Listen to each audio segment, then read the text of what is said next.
Minnesota Vikings make a big move to replace Kirk Cousins after losing him for the season with an Achilles injury. Here to break it all down is Luke Braun of Locked On Vikings at Luke Braun NFL on your favorite social media. Luke, when it comes down to this trade, sending Joshua Dobbs to the Minnesota Vikings, how does this impact the Vikings? What's his fit in Minnesota? Yeah, sure.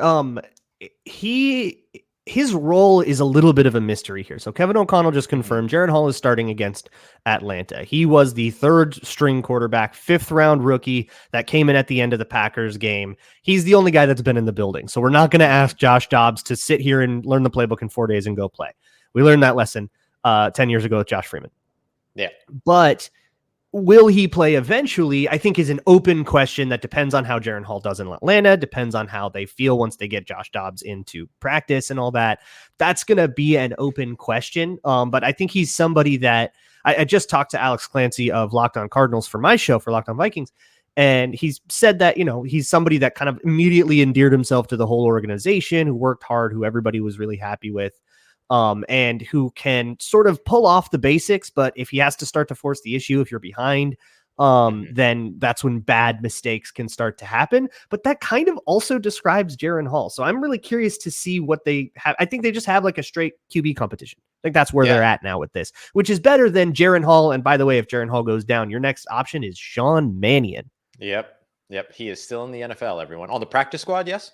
On the practice squad, kind of on the fast track to coaching a little bit. They talked about how that he's going to go into coaching when he retires, and I think we're sort of doing that transition. Nice. The Josh McCown sort of trajectory. Yep. When it comes to Dobbs though, and having him and Hall, how does that impact the way that the Minnesota Vikings maybe tackle the rest of their season versus maybe they don't make this move and then everyone's wondering if they're still trying to compete? This feels like a team that's still trying to compete making this. 100% trade. They're still trying to compete. They never blinked. They haven't. They didn't blink when they were 0-3. They didn't blink when JJ went down. They didn't blink when Kirk Cousins went down. It's just not who they are. They're going to show up in Atlanta and they're going to try to beat the Falcons, and then they're going to show up to the next game and they're going to try to win that. That's just who NFL teams are. They're not going to go into true fire sale mode. The Wilfs honestly would never allow that, even if Kwesi wanted to.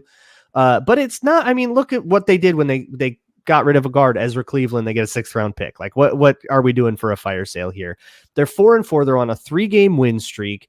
They are currently holding a playoff spot if the playoffs started today. So I think trying to hang on to that and give yourself sort of a backup option if Jaren Hall is just a catastrophe. If he just sucks, you got another guy to turn to, and I think that's where they're at. They've got that base covered.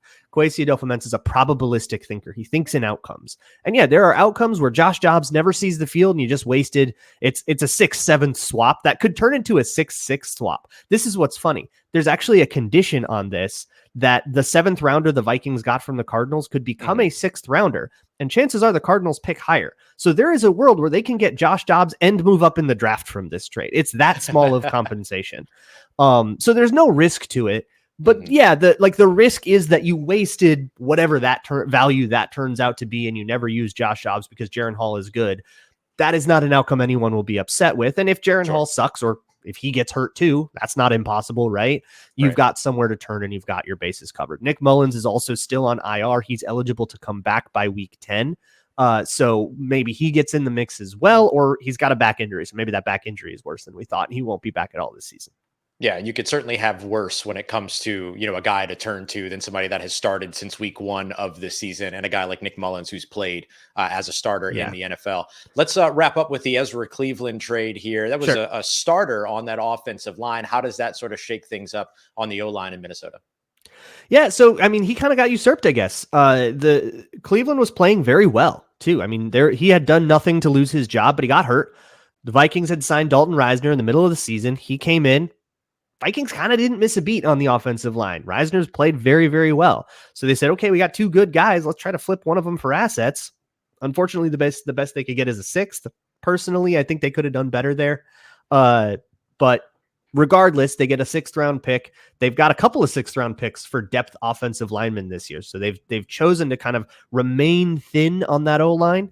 and amass a little bit more draft capital, but in a very, very minor way. It's 6th round picks, but now it's going to be Dalton Risner for the rest of the season. And it also really increases the chances that Risner gets a longer deal from the Vikings. He's slated to be a free agent, and so was Ezra Cleveland. So as it stands now, they've got a hole at left guard in 2024.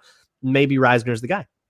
Wow. Well, for more on both of these moves, what the future of the Minnesota Vikings offensive line looks like, and of course, the Minnesota Vikings team that's not closing the book on this season, make sure you're checking out every single Monday through Friday. Luke Braun over at Locked On Vikings, part of Locked On Podcast Network, your team every day. Luke, thanks so much for coming through, man. Always a pleasure.